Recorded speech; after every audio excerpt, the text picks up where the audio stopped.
زينة الطماطم التونسية تودكم بأبن ما فما من أطباق تونس الزمنية. في تبعني مع زينة الشيف تيسير باش يذوقكم أبن البلا من كامل تراب الجمهورية.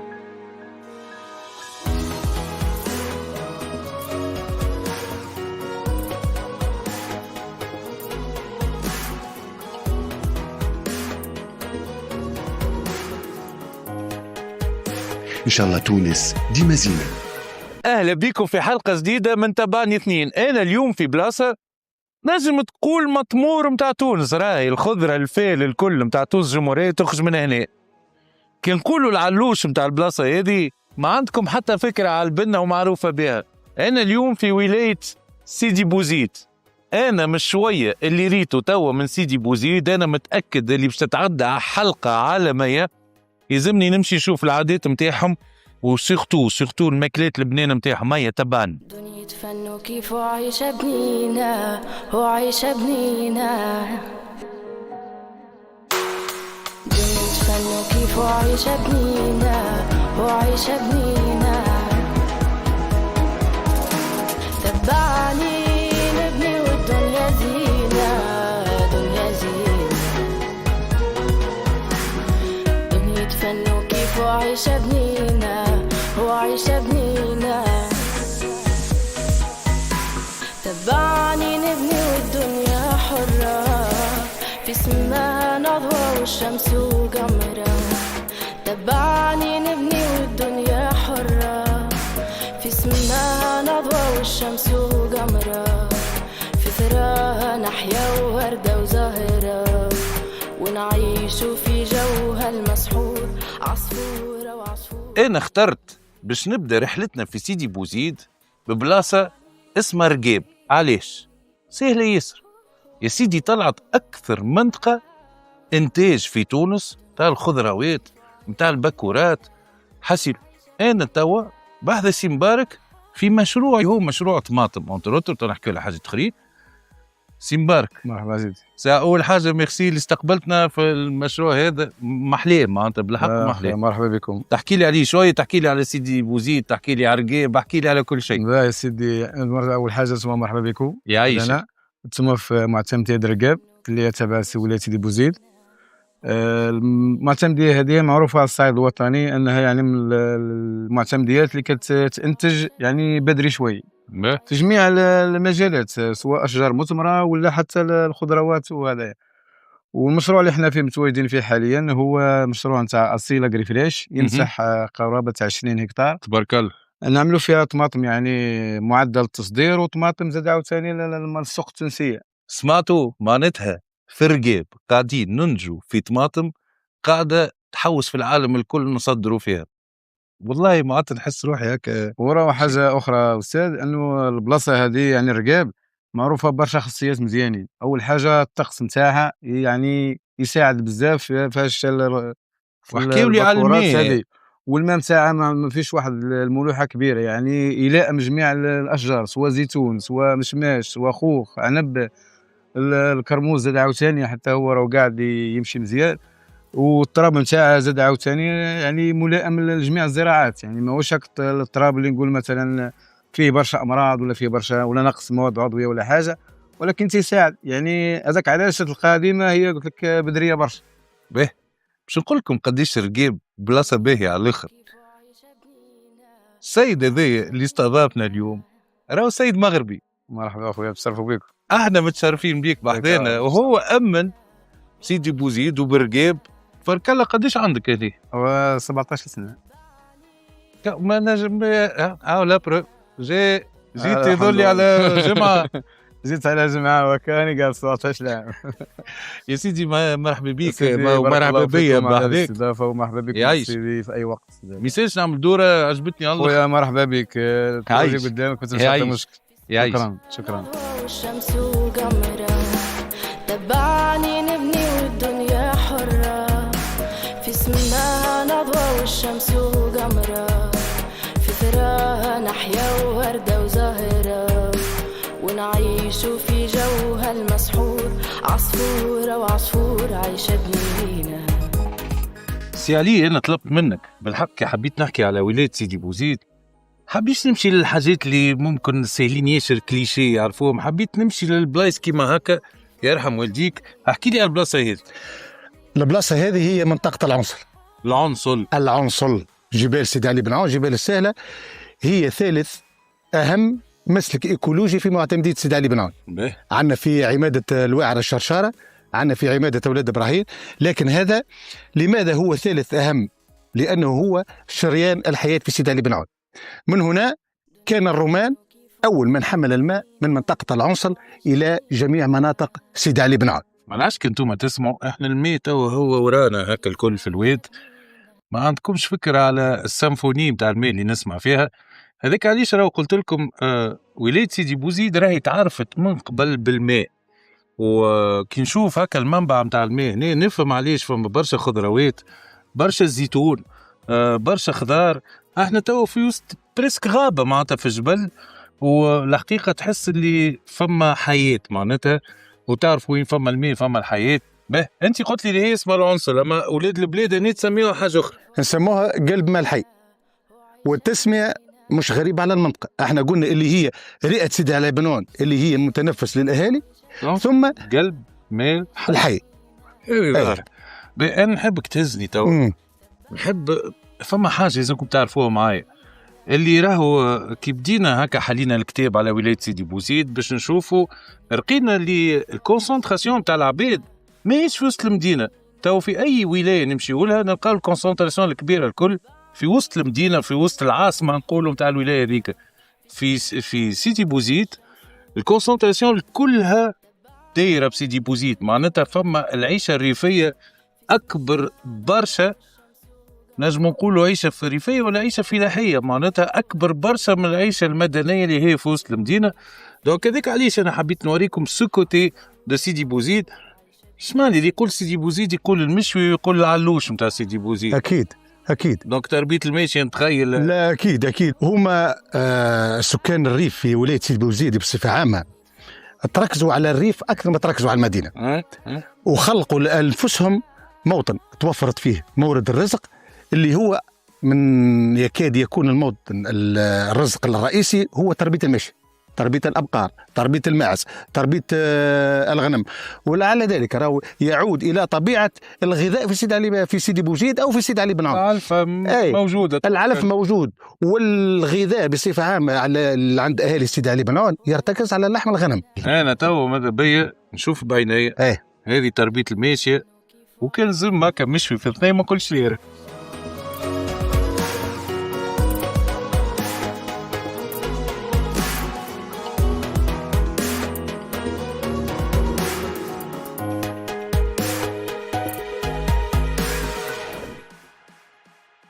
دنيا فن كيف وعيش بنينا وعيش بنينا، دنيا فن كيف وعيش بنينا وعيش بنينا، تبعني نبني والدنيا زينة، دنيا زينة، دنيا فن كيف وعيش بنينا. حبيت نزور من أحلى المناطق في ولاية سيدي بوزيد، قالوا لي ما تكسرش مخك تمشي لبلاصة اسمها الزباق اللي هي في معتمدية اسمها خرشف. به مشينا هكا وطلعنا وثنية وكل شيء، والحقيقة سافالي لوكو خاطر هاكم تشوفوا في المناظر، شوفوا معايا شوية، فيها بحيرة كبيرة، وتعرفت على سي نصر. سي نصر مرحبا بيك. وبيك يعيشك. يعيش سي نصر، احكي لي كيفاش تعيشوا هنا، باش تعيشوا شنو عندكم؟ والله ساعة قبل كل شيء نرحبوا بيك. يعيشك. منطقة زباق، عمادة الخرشف، معتمدية منزل بوزيان، ولاية سيدي بوزيد. ولاية سيدي بوزيد طبعا. دونك انت مادام كنت حارس معناتها تعرف الجبل هذايا نقبة. نعرف جبل هذا نقبة فهمت سيدي معناه، ونعرف شنو اللي فيه شنو اللي ما فيش، ونعرف فيه فهمت سيدي معناها من سواء كان من حشيش من أشجار من فهمت سيدي معناها الحلفة. استغليت الحلفة فهمتني. الجبل هذا معروف فيه برشا حلفة، فيه برشا حلفة فهمت سيدي معناها الحلفة، السنغ، جداري، العرعار، الكليل، معناها باهي سمح. الحلفة عملت منها صنعة. توجهت أني باش نعمل صنعة فهمت سيدي. خذيت شهادتي فهمتني؟ كحرفي في الصناعه التقليديه معناها بجميع انواع. اخر ابتكار لي اللي هو كسوه من الحلفه، فهمتني؟ اي يعني انا نشوفوا فيه اي والحمد لله. كيما انتم تو باش تشوفوا اللي بالحق صنعة يدين محلاه على الاخر. من الحلفه خرجوا حاجات ياسر حلوين. عندكم لي سيت دو تابل ياسر حلوين. القفوف في التراب باش وصلنا كما قال عمل الكسوه. يعطيك الصحه معناتها. والحاجه الباهيه واللي بالحق سمباتيك البلاصه بعيده على الاخر معناتها نجموا نقولوا نائيه ياسر البلاصه. اما كومام اللي يحط في قلبه ويخدم يخدموا بيديهم في الحلفه ويروجوا في المنتوج نتاعهم ما عندهمش مشكل. يعيشك يا سي نصر. يا سيدي مشكور ومرحبا بكم ويرحم والديكم على الزياره هذه. يعيشك ربي يبارك لك يا سي نصر. يعيشك.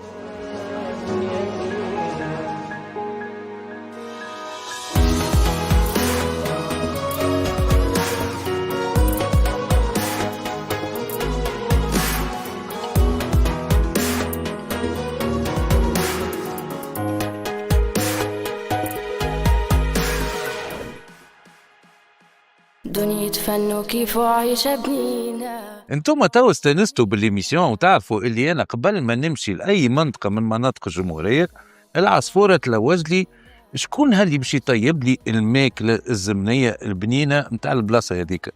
به أنا باش نلوج جنرالمون نلوج على عباد هكا ولا مرأة تبدا حرة مقدية ما انت هذوما هما لي كريتير اللي نلوجوا فيهم. فهم يا أخي؟ قالوا لي راهو في سيدي بوزيد فما حرة مقدية. قلت لهم اي هذه عيطوها لي. ليه قالوا لي الحرة المقدية. يا ودي هذه عيطوها لي. قالوا لي اسمها فما باج نتاع مرأة اسمها الحرة المقدية. والحرة المقدية هذه هي اللي طيب في ماكلات زمنية وكل شيء. هاي سيدي انا شنلوج مو بيان سور هزوني للحرة المقدية. هاي اتصلنا بها في الاخر بكل قالت لي احنا في الجنوب راهو ما نستدعوش في ريستوران في حاجة استدعوا في دار. هاني جيت للدار خويا فرحين بينا تفرجوا في العروض وكهو. هذه هي سيدي بوزيد وكرم وناس سيدي بوزيد. انا تو في دار مدام هدى ميرسي بوكو. مرحبا. شو انا ماش باش نقول لكم ما قدامكم. يفضلك ما انت اللي استدعيتني بحذاكم في داركم مع وليداتك مع رويجلك مع سام في بليزير على الاخر. أنستنا وشرفتنا ومرحبا بيك بحذايا في داري وفي سيدي بوزيد. به شوف انا باش نحكي لكم المرأة هذه مش حرة ومقدية بركة. لو سوسي دو ديتاي نوريكم حاجة فريزام. حتى المنادل مكتوب عليهم الحرة المقدية. التابليه نتاعها مكتوب عليها الحرة المقدية. وفي ماكلتها الحقيقة أنا مازلت ما دقتش راه.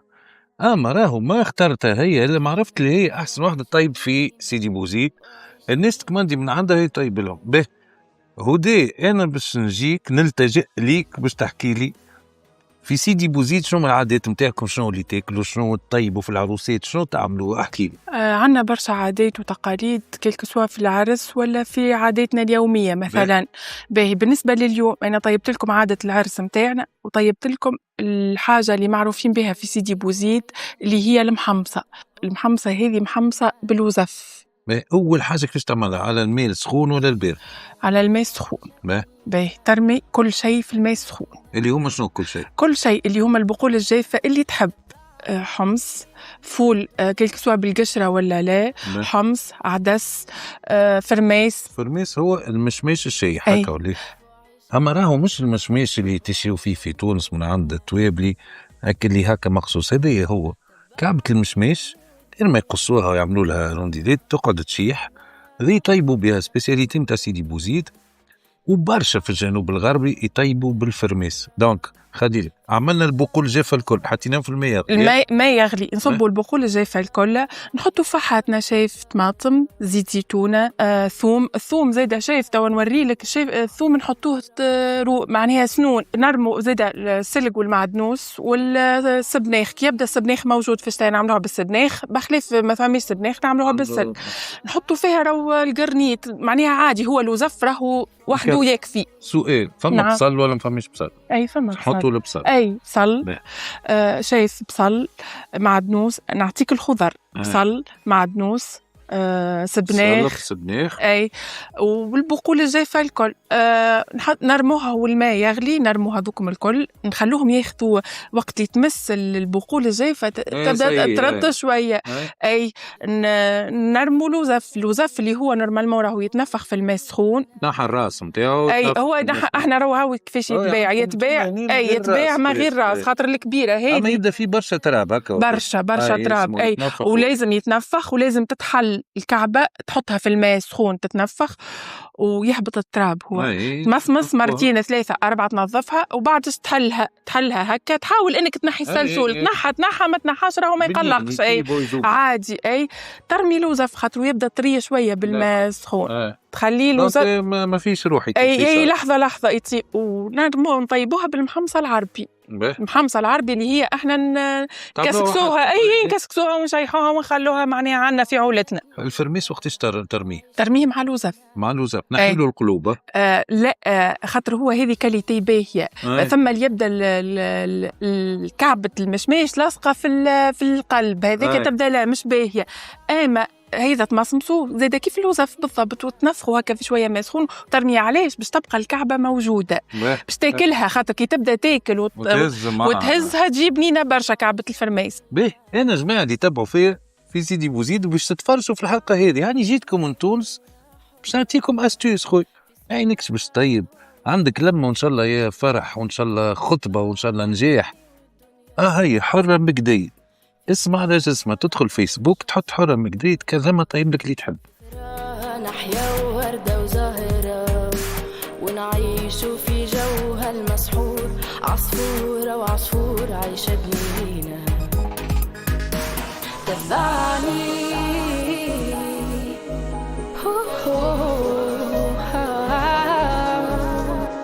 دنيا تفنى وكيف عايشة بنينا وعايشة بنينا. هذه كانت زيارتنا لولاية سيدي بوزيد، ملا مناظر وملا طبيعة، والحمد لله جانا الغيث النافع اللي هو فرحنا على الآخر، اللي احنا جبنا الخير معنا إن شاء الله. أنا حبيت نشكر زينة اللي هي اللي خلتني ندور في البلايص هذوما الكل، وبالحق ننظف عيني ونمتع روحي ببرشا حاجات حلوين. أنا شقعد لي توا باش نمشيو نطيبوا ونرجعوا للاستوديو باش نعملوا المحمصة اللي هي بالفرميس بالوزف بالقرنيت. يا حسيلو تبع بنت سواني تونسية، ضاوية راوية من ميتها، حمرة على لون المحبة، تسلم لدياتي اللي جناتها، والصنافة اللي خذاتها، حكرتها وسر ماكلتها ردتها، اللي يشوفها يعشقها واللي ذوقها يشهد لها. طماطم زينة، حرثنا زرعنا حمرنا سقينا صبرنا جنينا، وبأجود أنواع الطماطم جينا. زينة الطماطم.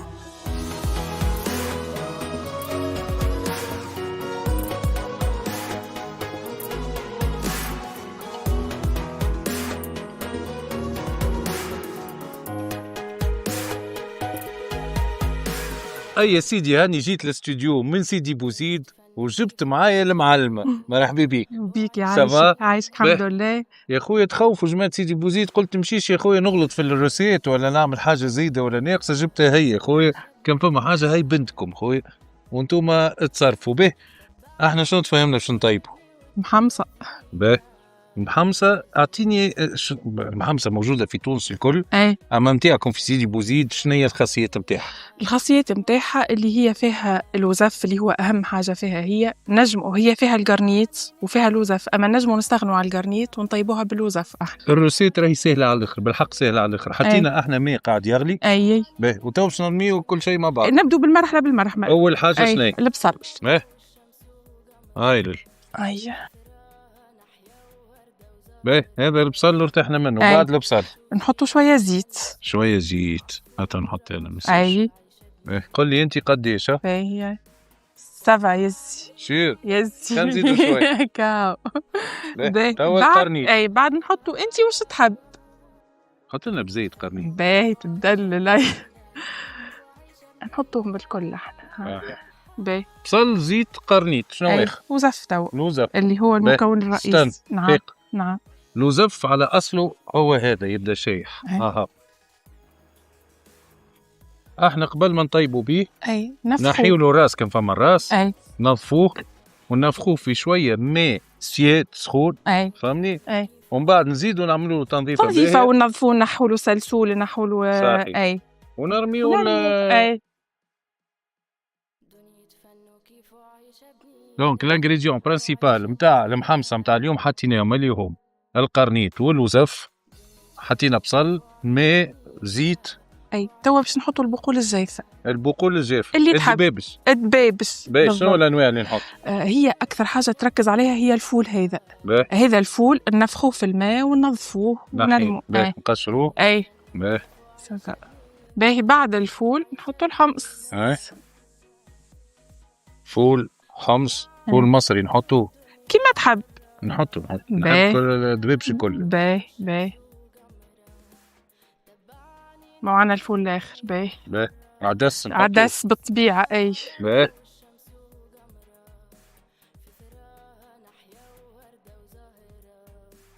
توا باش نحطوا يظل حاجه تريز امبورتون، اي المكون اللي هي راه الرئيس. بلاش بها من غير ما تعمل المحمصه بتاع اي اللي هي مغرفه الحلب. مغرفه نتاع حلب. اي باهي شيف ودي. نعم. فما حاجه اخرى تريز امبورتونت اللي باش نحطوها توا اللي هي شني؟ الفرماس اللي حكينا عليه. اي مش ماشي الشايح اللي من بعد. دونك هو هكا شو اجا نوريك هاو كيفاش يتباع. كيف اللوزف. اي كيما اللوزف نفخوه في ماء دافي يتنفخ بالكدا، دو بريفيرونس نحيلو القلب، فما شكون يخليه القلب عادي. لا عادي بالعكس أما عادي ما نقلقش. اي باش نعملوا شويه حاجه ليكس. اي ومن بعد نحطوه. اي نرميوه زايده. هما شايفه ذوما يبقوا يطيبوا شويه باش البقول الجافه تطرى شوي، خاطر باش يطيبوا هكا. اي نخلوا لهم نص طياب ونفوحوا الفحات نتاعنا. معناتها تو نخليوها هكا. اي نخليوها تغلى شويه. خليوها تغلي. اي ومن بعد نفوحوا. اوكي هذا راجعين لكم تو سويت.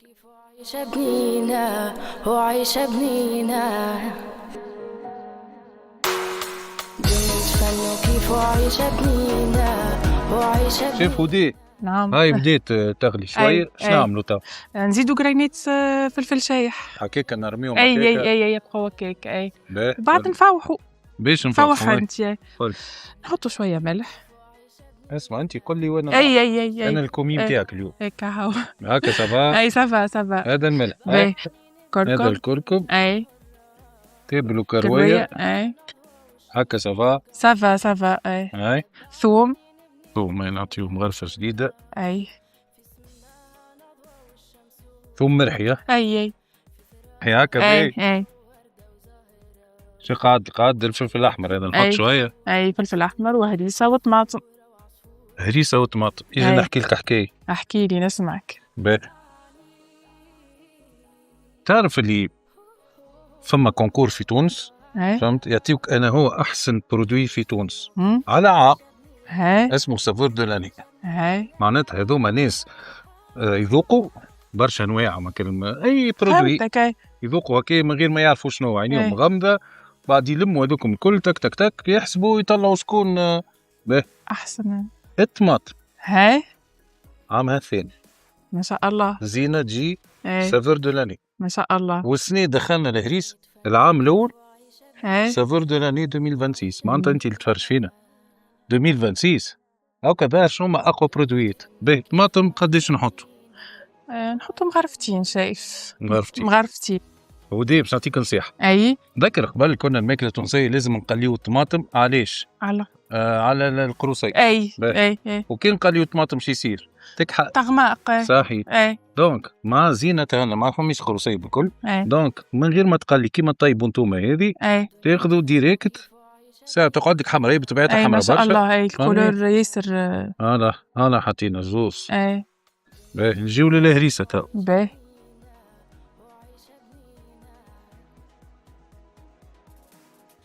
بليشم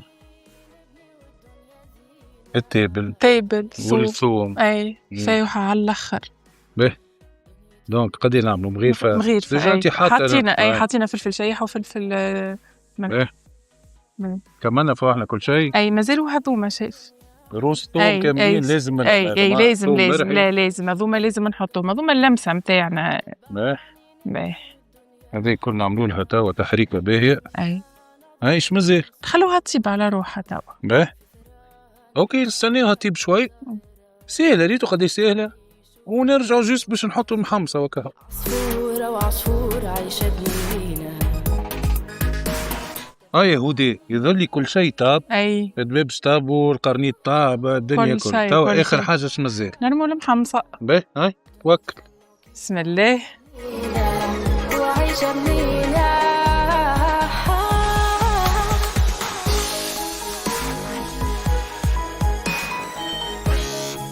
نعملوا لها تحريكه. اي قل لي هي تجي جاريه والا تجي يابسة؟ متوسطة، مش متوسطة. جارية برشا ومش خاثرة العاقدة. باهي هي توا المحمصه هي باش تعقلها هكا. اي باهي اش مازال لنا احنا وديك هو. كهو باهي نستناو قداش تقعد ربع ساعه. ربع ساعة.